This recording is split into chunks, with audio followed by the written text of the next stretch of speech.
kasabay ng mabilis na pagbusbong ng teknolohiya, tila unti-unting nababago ang ating paggamit ng salita. Sa social media, sa paaralan at maging sa usapan.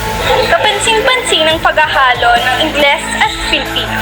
Ngunit sa kabila nito, mananatiling tanong, gaano pa nga ba kahalaga ang wika sa ating pagkakakilanlan? Sa inyo pong palagay, ano ang ibig sabihin ng salita kong alingaw-ngaw?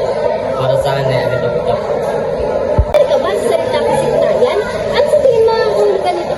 Siknayan? Tingin ko ito ay isang lagyan ng damit. Ano ba ang salitang pangaso? Ano sa tingin mo ang ibig sabihin nito?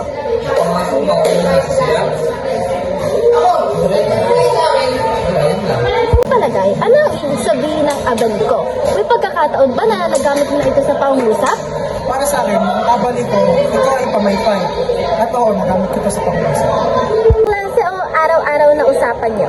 Mas madalas ba kayong gumamit ng Filipino-Ingles? At bakit?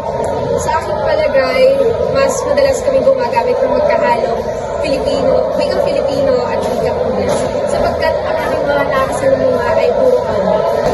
Ano sa kabataan ngayon? Sa tingin mo ba, mahalaga pang alamin at gamitin ang mga sinuunang salita ng ating wika? Oo naman. Dahil ito ang ating kinakasang wika.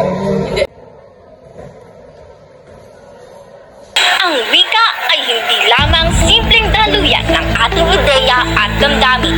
Ito ang kaluluwa ng ating bansa. Kung ito ay ating pababayaan, unti-unti ring mabubura